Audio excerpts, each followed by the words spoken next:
The फसाडे यानी दिखावा। इतिहास की किताबों में विक्टोरियन लंदन को सुनहरे अक्षरों में लिखा गया है। इंडस्ट्रियल रिवॉल्यूशन का दौर, दुनिया का सबसे ताकतवर शहर, अमेरिका की मिसाल। लेकिन अगर हम उस वक्त की तस्वीरों को सूंघ पाते तो शायद हमारा दिमाग सुन्न पड़ जाता। सोने और चांदी से चमकने वाले शहर की बुनियाद कूड़ा, कीचड़ और इंसानी गंदगी पर टिकी थी। 1800 के सदी का लंदन आज जैसा नहीं था। ये वो दौर था जब शहर की आबादी तो 20 लाख के पार जा चुकी थी, लेकिन रहने का तरीका मध्यकालीन था। लोगों के पास नाले नहीं थे, फ्लश टॉयलेट का कॉन्सेप्ट नया था, मगर ड्रेनेज सिस्टम बिल्कुल गायब। तो सवाल यह है कि 20 लाख लोग हर रोज अपना शारीरिक वेस्ट यानी अपना मल कहाँ फेंकते रहे? जवाब बेहद डरावना है। वो इसे अपने घरों के नीचे बने गड्ढों में जमा करते थे, जिन्हें सेसपूल्स कहा जाता था। इमेजिन कीजिए, लंदन का हर घर एक टाइम बॉम्ब के ऊपर बैठा था। एक ऐसा बॉम्ब जो बारूद से नहीं, गंदगी से भरा था। लंदन के आम नागरिकों के पास कोई सिविक सेंस नहीं था, क्योंकि उनके पास कोई सिस्टम ही नहीं था। जब ये सेसपूल्स भर जाते तो लोग मजबूरी में अपनी गंदगी को बाल्टियों में भरते और सीधा सड़क पर फेंक देते। सड़कों पर चलना एक जंग लड़ने जैसा था। गलियों में घोड़े की लीद और इंसानी वेस्ट की 6-6 इंच मोटी परत जमी होती थी। जी हाँ, अमीर हो या गरीब, सबको उसी कीचड़ से गुजरना पड़ता था। लेकिन ये गंदगी सिर्फ सड़कों तक सीमित नहीं थी। ये धीरे धीरे रीस कर लंदन के मिट्टी में मिल रही थी और वहां से पहुंच रही थी उस जगह जो कि लंदन की सांसें थी। The river Thames. Act 2, the paradox यानी विरोधाभास। अजीब बात तो ये थी कि लंदन की गंदगी को बढ़ाने में सबसे बड़ा हाथ एक नई इन्वेंशन का था, जो कि थी फ्लश टॉयलेट, जिसे हम आज सफाई का सबसे बड़ा साधन मानते हैं। 1850 में उसी ने लंदन को नरक बना दिया था। लोगों ने शौक में फ्लश टॉयलेट्स लगवाए ताकि उनके घर साफ रहे, लेकिन वो पानी, वो वेस्ट आखिर फ्लश होकर कहाँ जा रहा था? पहले जो वेस्ट सेसपूल में जमा होता था, अब वो पानी के साथ बहकर सीधा नालियों में और नालियों से थेम्स नदी में जाने लगा। जी हाँ, थेम्स नदी, वही जिसका पानी लंदन के लोग पीते थे। एक तरफ शहर का जहर नदी में गिर रहा था और दूसरी तरफ उसी नदी से पानी पंप होकर लोगों की रसोई तक पहुंच रहा था। और इसका नतीजा हैजा। 1831, 1848, 1853 इन सालों में हैजा की लहर आई और हजारों लाशें बिछाकर चली गई। लोग सड़कों पर मर रहे थे, परिवार के परिवार खत्म हो गए। लेकिन दुख की बात यह थी कि उस वक्त के साइंटिस्ट और पॉलिटिशियंस को लगता था कि बीमारी बदबू से फैलती है। इसे मियास्मा थ्योरी कहा जाता है। उन्हें लगता था कि अगर नाक बंद कर ली जाए तो मौत नहीं आएगी। उन्हें यह समझ नहीं आ रहा था कि वो जिस पानी को पी रहे हैं वो असल में मौत का प्याला है। सिविक सेंस तब तक पैदा नहीं होता जब तक लोगों को सही रास्ता न दिखाया जाए। लोग सड़कों पर गंदगी फैलाना नहीं चाहते थे, वो बस मजबूर थे। और ये मजबूरी तब तक नहीं टूटी जब तक कि गर्मी नहीं आई। एक्ट 3, द ग्रेट स्टिंक यानी कि महादुर्गंध। साल था 1858, जून का महीना। उस साल लंदन में इतनी भयंकर गर्मी पड़ी थी कि थर्मोमीटर टूटने की कगार पर आ गए। थेम्स नदी का पानी सूखने लगा और जब पानी कम हुआ तो नीचे बचा सिर्फ कीचड़।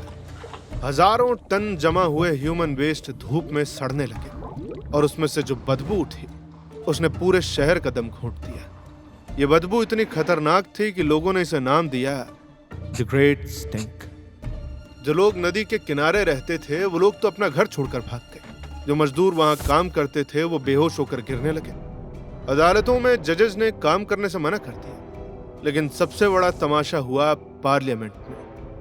लंदन का पार्लियामेंट हाउस थेम्स नदी के ठीक किनारे बना है। वहां बैठने वाले पॉलिटिशियंस जो सालों से गरीबों की चीखें अनसुनी कर रहे थे, अब उन्हें अपनी नाक बंद करनी पड़ी। हालत तो ये हो गई पार्लियामेंट की कि खिड़कियों पर मोटी चादरें लटकाई गई, जिन्हें क्लोराइड और लाइम यानी चूने में भिगोया गया ताकि बदबू अंदर ना आए।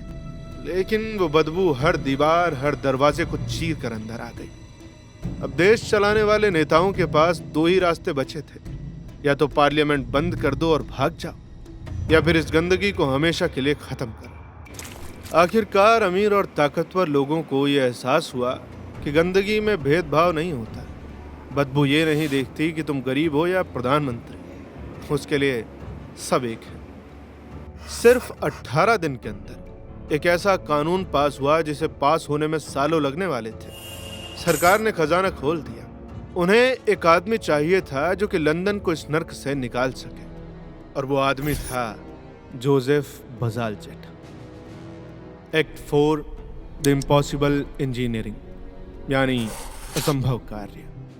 जोसेफ बजालजेट, ये नाम शायद आपने पहले न सुना, लेकिन लंदन आज अगर जिंदा है तो इसी इंसान की वजह से। बजालजेट कोई आम इंजीनियर नहीं थे। उनके सामने जो चैलेंज था वो पिरामिड्स बनाने से कम नहीं था। उन्हें एक ऐसा सिस्टम बनाना था जो 30 लाख लोगों का वेस्ट जमीन के नीचे से लेकर शहर से मीलों दूर फेंक सके, और वो भी बिना किसी इलेक्ट्रिक मोटर के, सिर्फ ग्रेविटी का इस्तेमाल करके। उस वक्त के लोगों ने कहा कि यह नामुमकिन है, लेकिन बजालजेट ने काम शुरू किया। उनका प्लान था कि लंदन के नीचे सुरंगों का एक जाल, यानी वेब ऑफ टनल्स बिछा देना।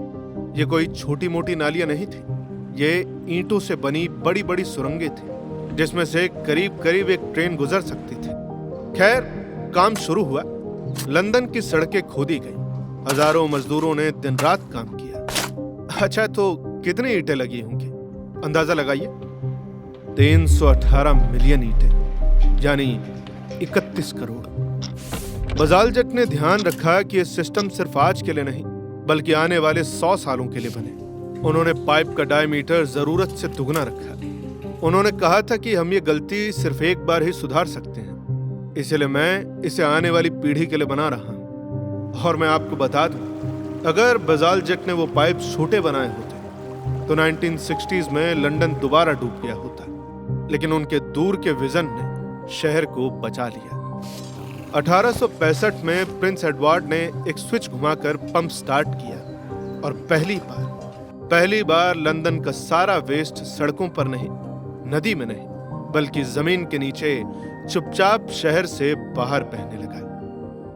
Act 5 the birth of civic sense, conclusion. हाँ, तो फिर इस सिस्टम के शुरू होते ही क्या हुआ? जादू। थेम्स नदी का पानी साफ होने लगा। जो मछलियां मर चुकी थीं वो वापस आने लगी, और सबसे बड़ी बात तो ये थी कि कॉलरा गायब हो गया।